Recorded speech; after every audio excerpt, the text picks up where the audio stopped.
हरिओम. समाधिपाद योगसूत्र क्रमांक 4. वृत्ती सारूप्यम इतरत्र.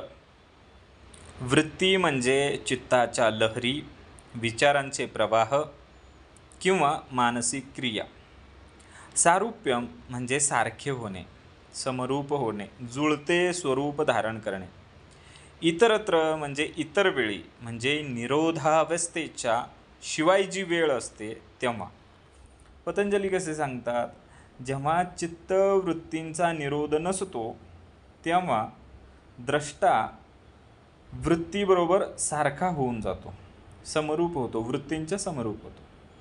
म्हणजे बघा, आपण मनातील विचार, भावना, आठवणी, कल्पना यांच्याशी स्वतःला एकरूप मानतोच की. जेव्हा आपल्याला राग येतो तेव्हा आपण म्हणतो मला राग आला. दुःख आलं की म्हणतो मी दुःखी आहे. यश मिळालं तर म्हणतो मी यशस्वी आहे. प्रत्यक्षात आपण हे विचार नाही आहोत, आपण या विचारांचे साक्षीदार आहोत.